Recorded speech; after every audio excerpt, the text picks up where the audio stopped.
ओम रामाय रामभद्राय रामचंद्राय वेदसे रघुनाथाय नाथाय सीताया पतये नमः। अतुलितबलधामं हेमशैलाभदेहं धनुजवनकृशानं ज्ञानिनामग्रगण्यं सकलगुणनिधानं वानराणामधीशं रघुपतिप्रियभक्तं वातजातं नमामि। श्रीराम जय राम जय जय राम, श्रीराम जय राम जय जय राम, श्रीराम जय राम जय जय राम, श्रीराम जय राम जय जय राम। नाम लेत भव सिंधु सुखाई, करहु विचार सुजन मन माहि। श्री राम जय राम जय जय राम, श्री राम जय राम जय जय राम। धर्म प्राण सज्जनों, कुछ लोग कहते हैं कि नाम जपने से क्या होगा, राम राम कहने से क्या होगा, ओम का जाप करने से क्या होगा, मंत्रों का जाप करने से क्या होगा।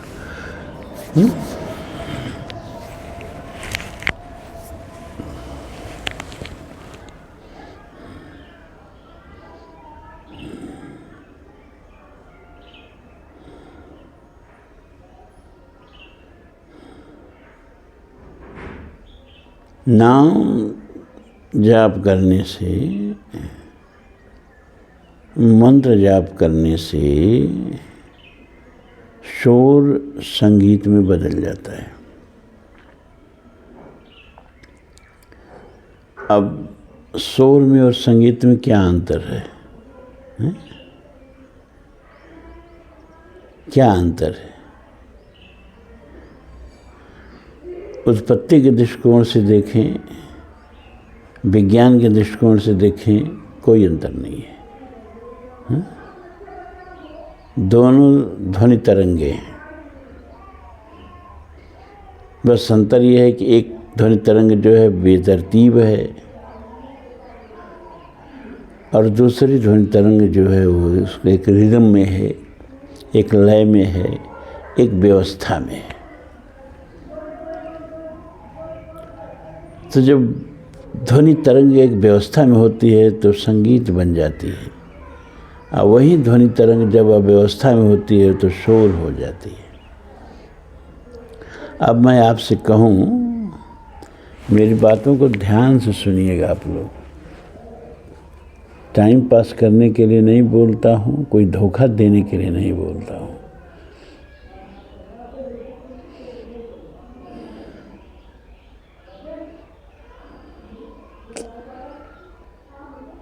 अगर मैं कहूँ कि आपका जो शरीर है वो ध्वनि तरंग के अलावा और कुछ नहीं है, तरंग के अलावा और कुछ नहीं है।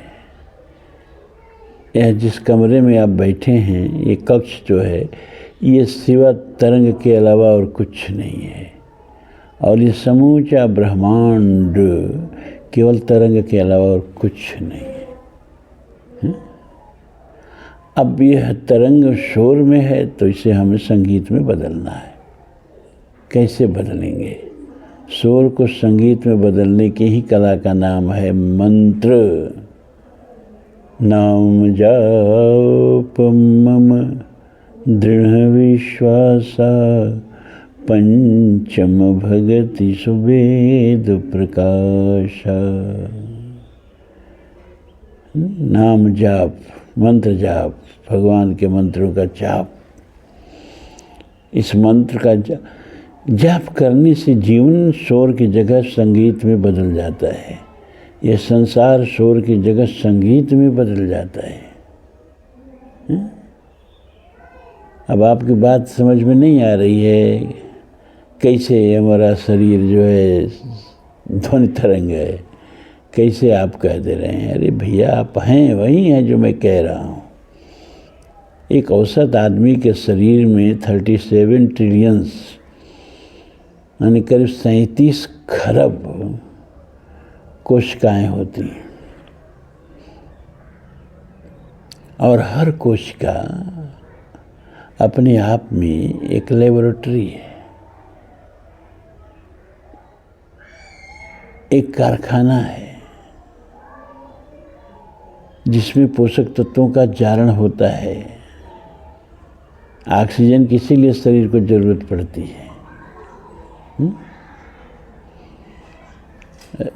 रक्त में जो आयरन का ऑक्साइड घुला होता है, हीमोग्लोबिन, वह ऑक्सीजन को पकड़ लेता है, ऑक्सी हीमोग्लोबिन बनाता है, और फिर वह सारे कोशिकाओं तक ले जाता है और वहाँ ऑक्सीजन को मुक्त करता है, और रक्त में जो पोषक तत्व रस बन के घुला रहता है उसको भी मुक्त करता है। वहाँ उसका जारण होता है, उस जारण से ऊर्जा पैदा होती है, वही आपकी शक्ति है। और कार्बन डाइऑक्साइड गैस जो पैदा होती है उसको फिर रक्त पकड़ के फेफड़े के माध्यम से बाहर कर देता है। तो एक तो संक्षेप में संरचना बता दिया आपके शरीर का कि 37 खरब औसत एक आदमी के शरीर में कोशिकाएं होती हैं, और उतनी ही मात्रा में हर आदमी के शरीर में प्रो और एंटी बैक्टीरिया होते हैं जो जीवन चक्र के लिए बहुत ज़रूरी होते हैं। उतनी ही है मात्रा में खरबों खरब जीवाणु आपके शरीर में है। तो एक सामान्य जानकारी हमने आपके शरीर का दिया। आप कह सकते हैं तो इसमें ध्वनि की तरंग कहाँ से आ गई। आपने कह दिया कि पूरा शरीर आपका ध्वनि का तरंग है। मेरे भाई, ये जो 37 खरब कोशिकाएं आपके शरीर में है ना, ये कोशिकाएं परमाणुओं से मिलकर बनी है। हर इस ब्रह्मांड की हर चीज परमाणुओं से मिलकर बनी है। तो आपके शरीर की कोशिकाएं भी परमाणुओं से मिलकर बनी है, और परमाणु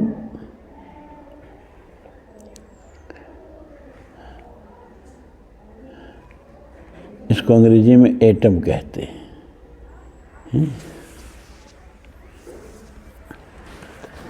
जिस वैज्ञानिक ने परमाणु का पहले पता लगाया उसका नाम एटम इसलिए रखा क्योंकि एटम माने होता है which can not be divided, जो बटे न, इनकन्क्लूसिव, अविभाज्य। तो हर कोशिका परमाणुओं से मिलकर बनी है। अब कोशिका कितनी छोटी होगी कि आपके शरीर में 37 खरब कोशिकाएं हट गई हैं। 37 खरब, अरब नहीं, खरब।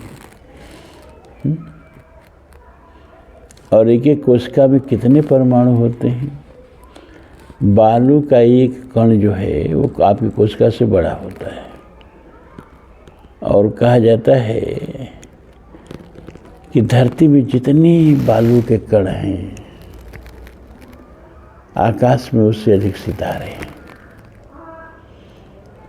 और आकाश में जितने सितारे हैं बालू की कण में उससे अधिक परमाणु हैं।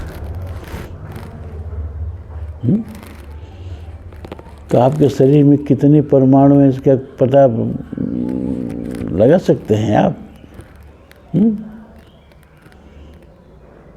आपके शरीर में कितने, एक कोशिका में कितने परमाणु हैं, जितने की धरती पर बालू के कण हैं। तो आपकी संरचना कोशिकाओं से है, और कोशिकाएं जो हैं परमाणुओं से बनी हैं, और परमाणु जो है ना ये ठोस नहीं होते। ये 99.999996% खाली होते हैं। मतलब अगर धरती जितने परमाणुओं से मिलकर बनी है, अगर उन सारे परमाणुओं के भीतर का जो वैक्यूम है, जो खालीपन है, उसको सोख लिया जाए तो धरती जो है एक क्रिकेट के गेंद से भी छोटी हो जाएगी, फूली हुई है। क्योंकि जो भी चीज़ परमाणुओं से बनी है वो फूली रहेगी। इसलिए कि परमाणु 99.999996% खाली होते हैं। बात समझ में आ रही है? और परमाणु इतने छोटे होते हैं और उसका 1/करोड़वां भाग समझ लीजिए, उससे भी छोटा जो है उसके नाभिक होती है। और नाभिक में प्रोटॉन और न्यूट्रॉन होते हैं जो आपस में एक दूसरे का चक्कर लगाते हैं प्रकाश के वेग से, और उसके चारों तरफ इलेक्ट्रॉन भी हैं, उसी वेग से घूम रहे हैं। उस नाभिक के चारों तरफ इलेक्ट्रॉन हैं, उसी वेग से घूम रहे हैं। मतलब एक कंपन मचा हुआ है परमाणुओं के भीतर, थरथरा रहे परमाणु। कठोपनिषद में कहा कि जो भी इस संसार में है वो प्राण की ऊर्जा से कांपता है। यत् किंचम जगत सर्वम प्राणम एजत निश्रितम। जो कुछ भी इस संसार में है प्राण की ऊर्जा में थरथरा रहा है। तो आपके शरीर में परमाणुओं की हलचल मची हुई है। ये जो दीवार देख रहे हैं आपके देखने में जड़ है, जड़ नहीं है, इसमें परमाणुओं का कंपन मचा हुआ है। ये सारा जगत जो आपको जड़ दिखाई दे रहा है, स्थिर दिखाई दे रहा है, कुछ स्थिर नहीं है। ये धरती घूम रही है 1670-80 किलोमीटर प्रति घंटा के रफ्तार से लट्टू की तरह अपनी धरती पर नाच रही है, गोली दूरी पर नाच रही है। और फिर सूरज के चारों तरफ 1 सेकंड में 30 किलोमीटर, मतलब करीब 1,08,000 किलोमीटर प्रति घंटा की रफ्तार से सूरज के चारों तरफ घूम रही है। सूरज धरती को लिए दिए 220 किलोमीटर प्रति सेकेंड, मतलब 8,60,000 किलोमीटर प्रति घंटा की रफ्तार से आकाश गंगा के चारों तरफ चक्कर लगा रहा है।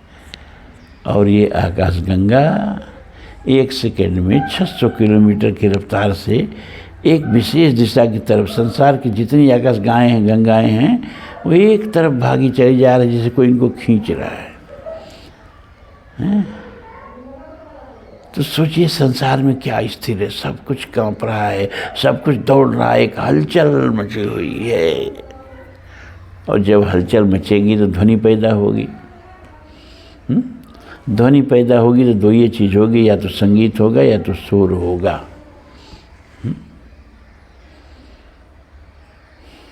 तो आपका जीवन और आपके चारों तरफ का प्राकृतिक पर्यावरण, आपके सारे संबंध और आपका सौभाग्य शोर न बन जाए, संगीत बन जाए। पूरा जीवन एक गीत बन जाए।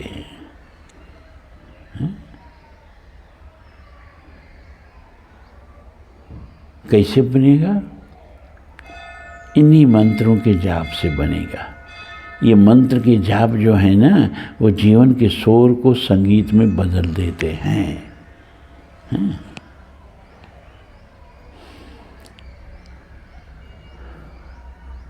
अगर ये बात समझ में आ गई हो तो जो 2-3 बातें मैंने बताई है, सुबह और शाम की संध्या एक एक गायत्री मंत्र की, एक माला गायत्री मंत्र से, और अगर माला नहीं है तो 5 मिनट गायत्री मंत्र का जाप बैठ करके करें सुबह शाम। जीवन का शोर संगीत में बदल जाएगा। जीवन 1 महीना के अंदर परिवर्तन नजर आएगा। अब बिना संध्या किए सुबह शाम की लाख गायत्री मंत्र, अपने मंत्रों का जाप करिए, कुछ नहीं होने वाला है। खूब पौष्टिक भोजन करिए, जूठे बर्तन में मत मजवाइए। बीमार पड़ जाएंगे, अस्पताल में चले जाएंगे। पौष्टिक भोजन कोई फ़ायदा नहीं करेगा। हमने बताया नहीं है, शरीर ही श्मशान है, शरीर ही प्रसूति का गृह है। शरीर की सारी इंद्रियां रोज रोज जोठी हो रही हैं, इनके मांजने का एक ही तरीका है संध्या। चलिए भाई, ये वाल्मीकि रामायण। प्रतिबुद्धो मुहूर्तेन शोकोपहत चेतनः अथ राजा दशरथः स चिंतामभ्यपद्यत। राजा दशरथ 2 ही घड़ी के बाद फिर जाग उठे। उस समय उनका हृदय शोक से व्याकुल हो रहा था। वे मन ही मन चिंता करने लगे। राम लक्ष्मणश्चैव विवशाद वासोपमम् आपेदे उपसर्गस्तम तम सूर्यमिवासुरम। श्री राम और लक्ष्मण के वन में चले जाने से इन इंद्रतुल्य तेजस्वी महाराज दशरथ को शोक ने उसी प्रकार धर दबाया था जैसे राहु का अंधकार सूर्य को ढक देता है।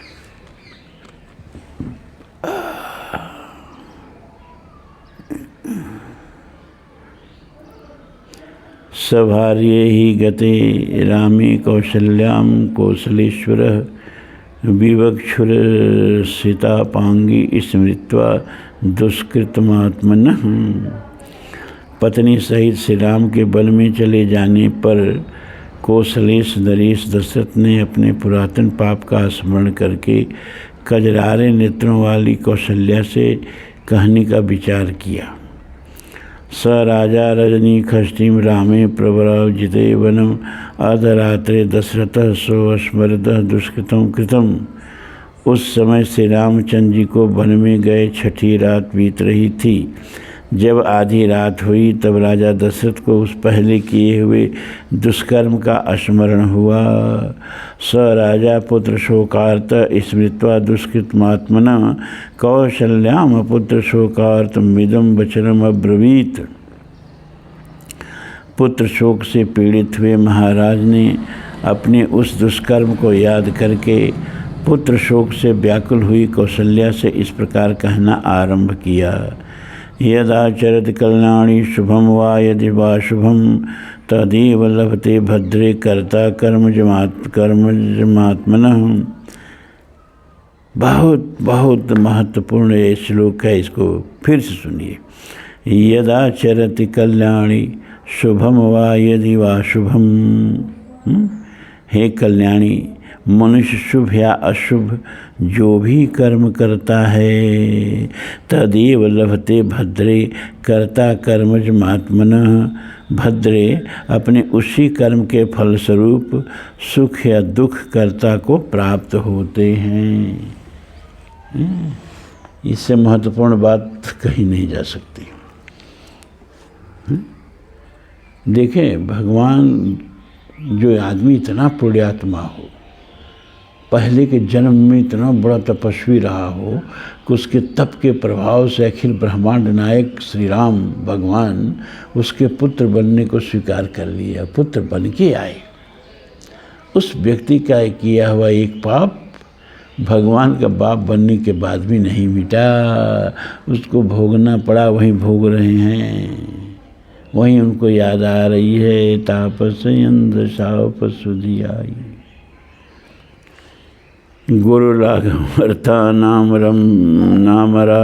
नामारंभे कर्मणां फलम दोषवायो न जानाति स बाल इति होच्यते। जो कर्मों का आरंभ करते समय उनके फलों की गुरुता या लघुता को नहीं जानता, उनसे होने वाले लाभ रूपी गुण तथा हानि रूपी दोष को नहीं समझता, वह मनुष्य मूर्ख कहा जाता है। फिर से सुन लीजिए, बहुत महत्वपूर्ण श्लोक है। गुरु लाघव अर्थानाम आरंभे कर्मणाम फलम दोषम वा यो न जानाति स बाल इति होच्यते। जो कर्मों का आरंभ करते समय उनके फलों की गुरुता या लघुता को नहीं जानता, उनसे होने वाले लाभ रूपी गुण अथवा हानि रूपी दोष को नहीं समझता, वह मनुष्य मूर्ख कहा जाता है। कश्चिदम्ब व्रणं छित्त्वा फलाशं निसंचति पुष्पं दृष्ट्वा फले गृह्णु स शोचति फलागमी। कोई मनुष्य पलाश का सुंदर फूल देखकर मन ही मन ही अनुमान करके कि इसका फल और भी मनोहर तथा सुस्वादु होगा, फल की अभिलाषा से आम के बगीचे को काटकर वहाँ पलाश के पौधे लगाता और सींचता है, वह फल लगने के समय पश्चाताप करता है क्योंकि उससे अपनी आशा के अनुरूप वह फल नहीं पाता है। कबीर ने इस बात को अपने साखी में कैसे कहा कि यह ऐसा संसार है जैसे सैमल फूल, दिन दस के व्यवहार पर झूठे रंग न भूल। जैसे कि सेमल का फूल लाल लाल होता है तो सुख का आस लगाए रहता है कि हाँ, जब फूल इतना लाल है तो फल कितना सुंदर, कितना मीठा होगा। लेकिन जब वो फल पकता है और तोता चोंच मारता है तो रोई उड़ गई कछुक न आया हाथ। ऐसे ही ये संसार है। हर उपक्रम हम सुख के लिए करते हैं और हर उपक्रम के साथ हमारी चिंता, हमारी व्यग्रता, हमारा दुख, हमारी पीड़ा बढ़ती जाती है। कश्चिदाम व्रणम छित्त्वा फलाश्चाम निशंसति पुष्पम दृष्ट्वा फले गृह्णन् स शोचयति फलागमे हो गया। अविज्ञाय फलम यो ही कर्म त्वेवानुधावति स शोचेत फलम वेलायाम यथा किंसुक सेचकः। जो क्रियमाण कर्म के फल का ज्ञान या विचार न करके केवल कर्म की ओर ही दौड़ता है, उसे उसका फल मिलने के समय उसी तरह शोक होता है जैसा कि आम काटकर पलाश सींचने वाले को हुआ करता है। सो अहमावृणम छित्त्वा फलाशांश्चन्यशेषयम् रामं फलागमे त्यक्त्वा पश्चाच्छोचमि दुर्गतिः। मैंने भी आम का बन काटकर पलाशों को ही सींचा है। इस कर्म के फल की प्राप्ति के समय अब श्री राम को खोकर मैं पश्चाताप कर रहा हूँ। मेरी बुद्धि कैसी खोटी है। लब्ध शब्देन कौशल्ये कुमारेण धनुष्मता कुमारः शब्द वेधीत मया पावमिदं कृतम्। कौशल्य पिता के जीवन काल में जब मैं केवल राजकुमार था, एक अच्छे धनुर्धर के रूप में मेरी ख्याति फैल गई थी। सब लोग यही कहते थे कि राजकुमार दशरथ शब्दवेधी बाण चलाना जानते हैं। इसी ख्यात में पढ़कर मैंने यह एक पाप कर डाला। तदितम में अनुसंप्राप्तम देवी दुखम स्वयं कृतम सम्मोहादिह बालेन यथा स्याद भक्षितम विषम। देवी, उस अपने ही किए हुए कर्म का फल मुझे इस महान दुख के रूप में प्राप्त हुआ है।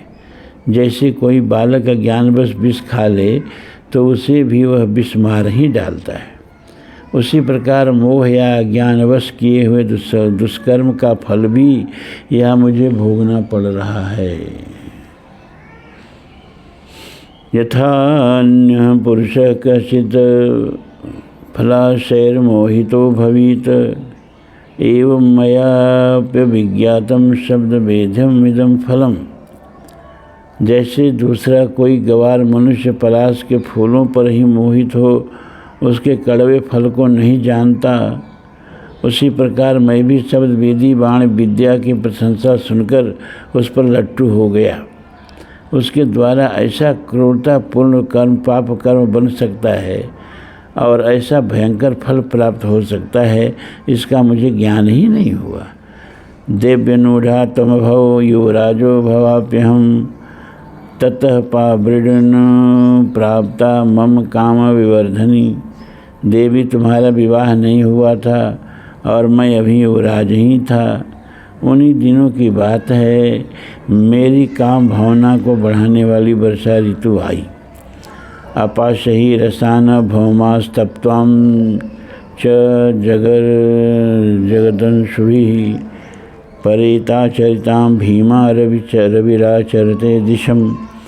सूर्यदेव पृथ्वी के रसों को सुखाकर और जगत को अपनी किरणों से भली भांति संतप्त करके, जिसमें यमलोकवर्ती प्रेत विचरा करते हैं, उस भयंकर दक्षिण दिशा में संचरण करते थे। उष्णमंतर्दधे सद्य स्निग्धा दद्रे घना ततो जैव शिरे सर्वे भेक सारंगवरहिणः। सब ओर जल से मेघ दृष्टिगोचर होने लगे और गर्मी तत्काल शांत हो गई। इससे समस्त मेढकों, चातकों और मयूरों में हर्ष छा गया। क्लिन्न पक्षोत्तरा स्नाता कृच्छा दिवपतृणः वृष्टिवाता वधूताग्रान पादपान भिपेदिरे। पक्षियों की पाखें ऊपर से भीग गई। वे नहा उठे और बड़ी कठिनाई से उन वृक्षों तक पहुंच पाते थे जिनकी डालियों के अग्रभाग वर्षा और वायु के झोंकों से झूम रहे थे।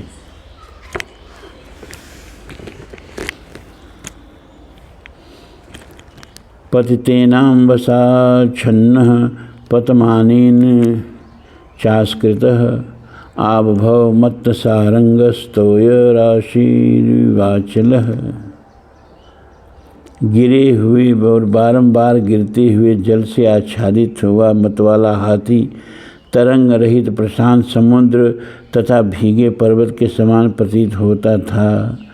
पाण्डुरारो वर्णानि स्रोतांसि विमलान्यपि शुश्रुवर्गिर्धातुभ्य सभस्मानि भुजंगवत। पर्वतों से गिरने वाले स्रोत या झरने निर्मल होने पर भी पर्वतीय धातुओं के संपर्क से श्वेत लाल और भस्मयुक्त होकर सर्पों के भांति कुटिल गति से बह रहे थे। तस्मिन्नत सुखे काले धनुष्मान रथी व्यायाम कर संकल्प सरयोन्मन्वगाम नदीम। वर्षा ऋतु के उस अत्यंत सुखद सुहावने समय में मैं धनुष बाण लेकर रथ पर सवार होकर शिकार खेलने के लिए सरयू नदी के तट पर गया। निपाने महिषम रात्रो वजम वाभ्यागतम मृगम अन्यद्वा स्वापदम किंचित जिघ्रा सुरजितेंद्रिय। मेरी इंद्रियां मेरे बस में नहीं थी। मैंने सोचा था कि पानी पीने के घाट पर रात के समय जब कोई उपद्रवकारी भैंसा, मतवाला हाथी अथवा सिंह, व्याघ्र आदि दूसरा कोई हिंसक जंतु आवेगा तो उसे मारूंगा। यथा अंधकारे तस्रोषम जले कुंभस्य पूर्यतः अचक्षुर्विषये घोषम वारणस्येव नर्दतः। उस समय वहाँ सब और अंधकार छा रहा था। मुझे अकस्मात पानी में घड़ा भरने की आवाज़ सुनाई दी। मेरी दृष्टि तो वहाँ तक पहुँचती नहीं थी, किंतु वह आवाज़ मुझे हाथी के पानी पीते समय होने वाले शब्द के समान जान पड़ी। ततो हम सरमुद्धृत्य दीप्तमासी विश्वोपमं शब्दं प्रति गजप्रेप्सुर्भिलक्ष्यं पातयम्। तब मैंने यह समझ कर कि हाथी ही अपनी सूंड में पानी खींच रहा होगा, अतः वही मेरे बाण का निशाना बनेगा। तरकस से एक तीर निकाला और उस शब्द को लक्ष्य करके चला दिया। वह दीप्तिमान बाण विस्तर सर्प के समान भयंकर था। आमंच निष्टम बाणम महमाशी विशोपम तत्र वाग शशि व्यक्ता प्रादुरासीद मनोकशः। हा हेति पतस्तोये बाणाद वित्तम मर्मणः तस्मिन् पतिते भूमो वाग्भूत तत्र मानुषी। वह उषा काल की बेला थी। विषैले सर्प के सदृश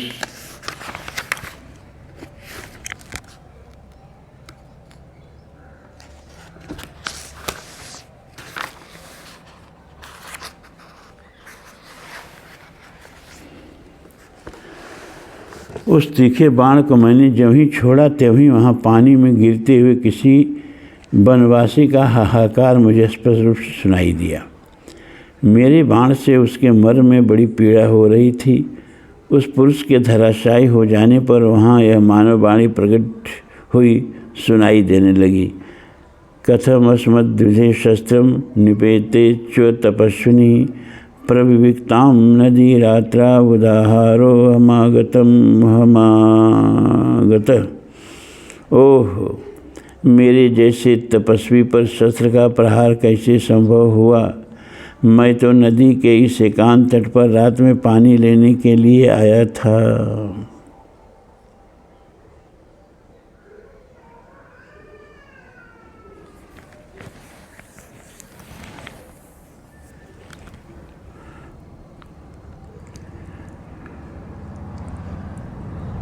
ईश्वराभिहित केन कस्य वाप कृतं मया ऋषेर्हिनस्तदण्डस्य वने वन्येन जीवितः कथं नो शस्त्रेण वधो मद्विधस्य विधीयते जटाभारधरस्यैव वल्कलाजिन्वाससः को वेधीन् ममार्थी स्यातं किं वाचा कृतं मया। एवं निष्फलमारब्धं केवलनार्थ संहितम। किसने मुझे बाण मारा है? मैंने किसका क्या बिगाड़ा था? मैं तो सभी जीवों को पीड़ा देने की वृत्ति का त्याग करके ऋषि जीवन बिताता था। वन में रहकर जंगली फल मूलों से ही जीविका चलाता था।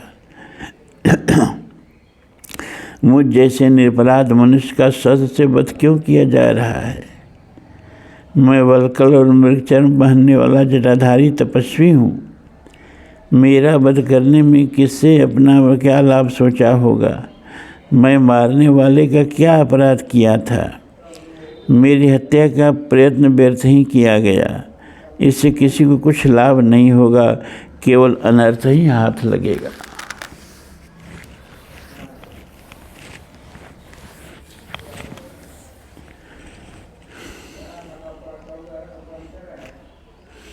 न क्वचित साधु मन्येत यथैव गुरुतल्पगम नियमं तथानुशोचामि जीवित क्षयमात्मनः मातरं पितरं चोभावन शोचामि मद्वधे तदेतं मिथुनं वृद्ध चिरकालभृतं मया मयि पंचतत्वमापन्ने का वृत्तिं वर्तयिष्यति वृद्धौ च माता पितरावहं चैकेषु रहतः केन अस्मनिहिता सर्वे सुबालेना कृतात्मना। इस हत्या को संसार में कहीं भी कोई उसी तरह अच्छा नहीं समझेगा जैसे गुरुपत्नी गामी को। मुझे अपने इस जीवन को नष्ट होने की उतनी चिंता नहीं है। मेरे मारे जाने से मेरे माता पिता को जो कष्ट होगा उसी के लिए मुझे बारंबार शोक हो रहा है।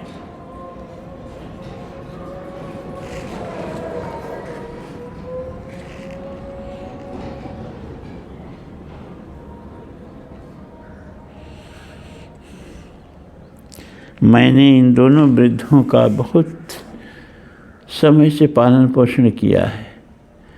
अब मेरे शरीर के न रहने पर ही किस प्रकार जीवन निर्वाह करेंगे? घातक ने ये कहीं बाण मुझे और मेरे बूढ़े माता पिता को भी बहुत मौत के मुख में डाल दिया। किस विवेकहीन और अजितेंद्रिय पुरुष ने हम सब लोगों का एक साथ ही वध कर डाला।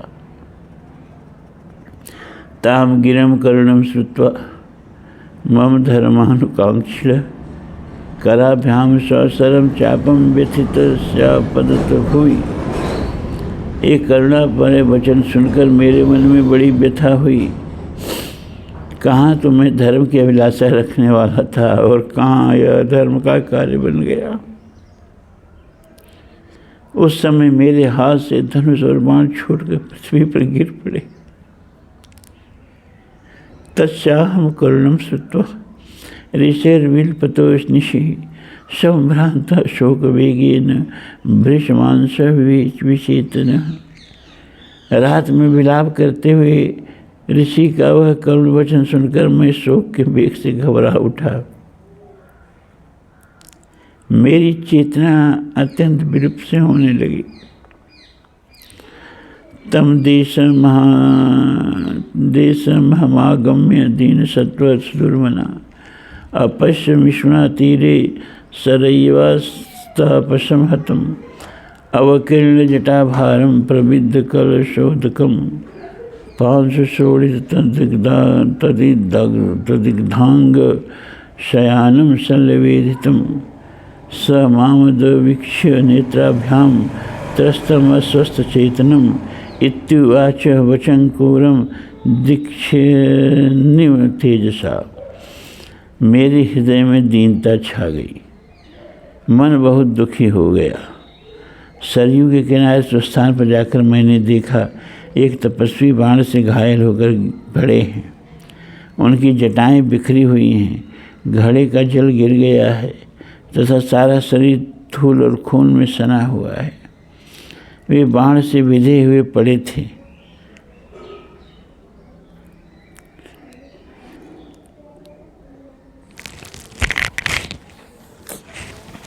उनकी अवस्था देखकर मैं डर गया। मेरा चित्त ठिकाने नहीं था।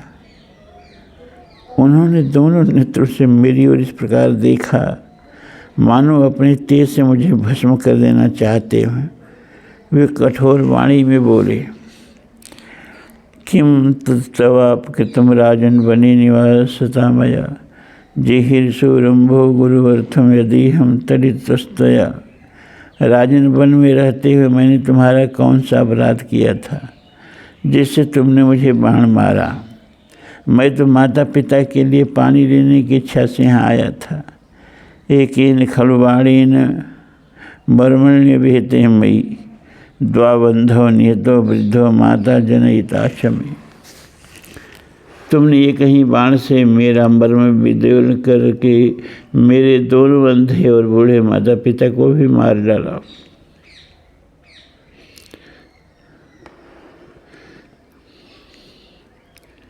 तव नूनम दुर्बलावंधो मत प्रतीक्षो विभाषितो चिरमांसाम कृताम कष्टाम तृष्णाम संधारिष्यत।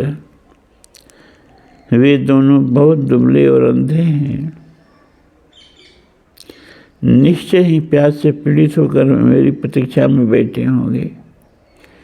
वे देर तक मेरे आगमन की आशा लगाए दुखदायिनी प्यास लिए बाट जोहते रहेंगे। न नूनम तपसो वास्तिक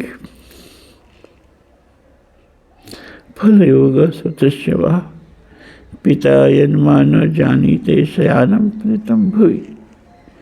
अवश्य ही मेरी तपस्या अथवा शास्त्र ज्ञान का कोई फल यहाँ प्रकट नहीं हो रहा है, क्योंकि पिताजी को यह नहीं मालूम है कि मैं पृथ्वी पर गिरकर मृत्युशैया पर पड़ा हुआ हूँ।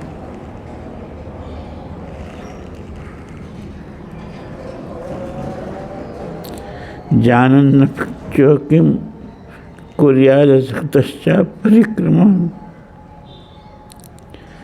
विद्यमानमिवाशक्तं स्तात्मन्यो नगो नगम। यदि जान भी लें तो क्या कर सकते हैं, क्योंकि असमर्थ हैं, वे चल फिर भी नहीं सकते हैं। जैसे वायुयाद के द्वारा तोड़े जाते हुए वृक्ष को कोई दूसरा वृक्ष नहीं बचा सकता, उसी प्रकार मेरे पिता भी मेरी रक्षा नहीं कर सकते।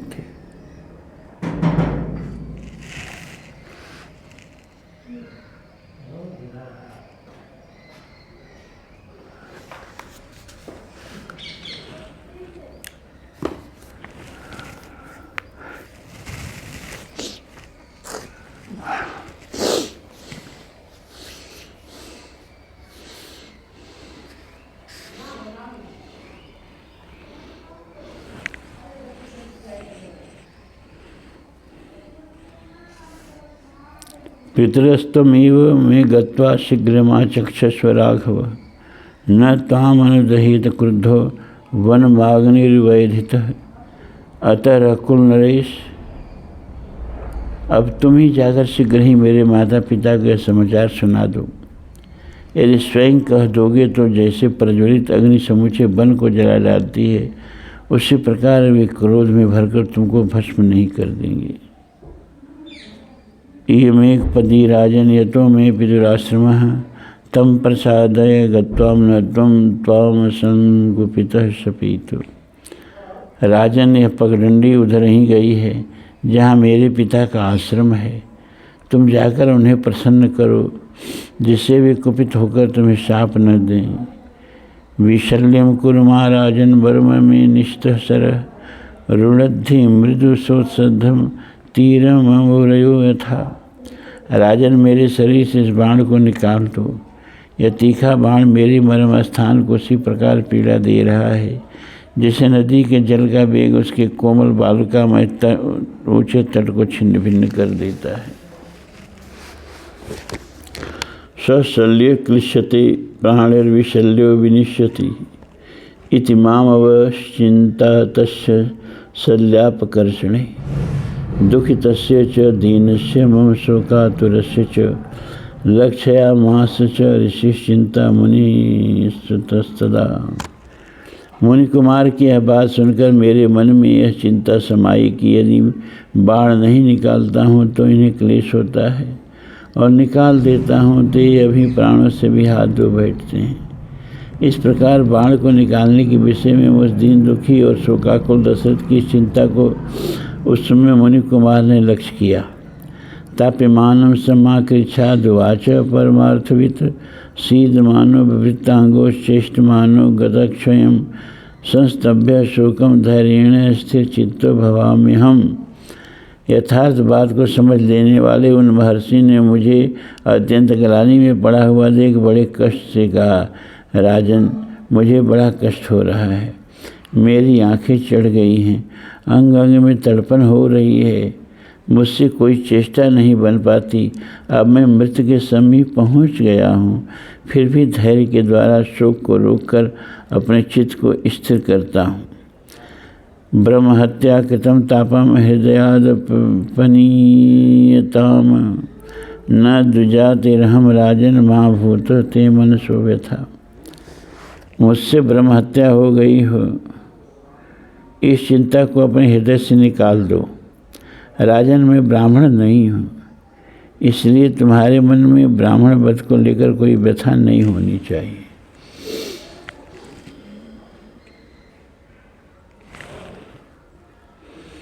शूद्रयामस्मि वैश्येन जातो नरवराधिप इतीव वदत कृच्छ्राद बाणावेहतं वर्मणः विघूर्णतो विष्टिश्च वेपमानस्य भूतले तस्य त्वाताममानस्य तं बाणं महोद्धरं मां स मामुदीक्ष्य संत्रस्तो जहो प्राणस्तपौधन।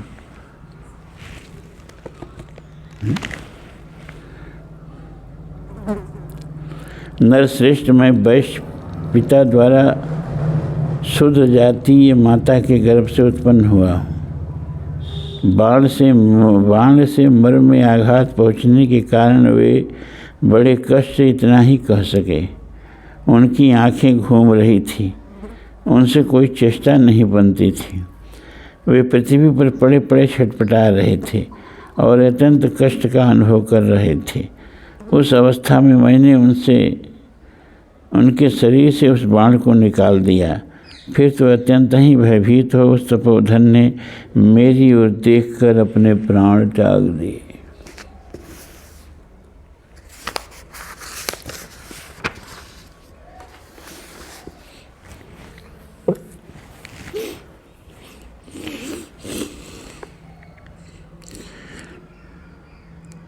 जलात गात्र तु विप्लुश्च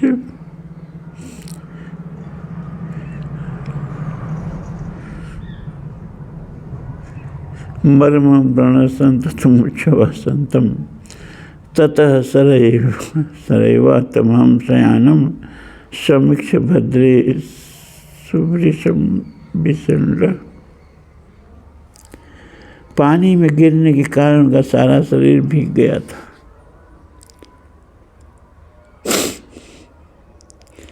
मर्म में आघात लगने के कारण बड़े कष्ट से विलाप करके और बारंबार उच्छ्वास लेकर उन्होंने प्राणों का त्याग किया था। कल्याणी कौशल्य उस अवस्था में सरयू के तट पर मरे।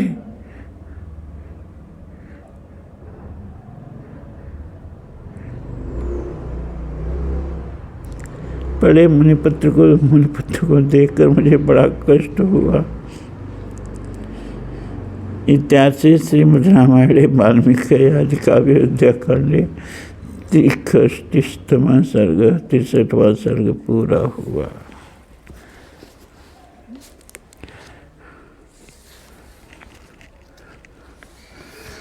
ओम पूर्णमद पूर्णमिदं पूर्णात् पूर्णमुदच्यते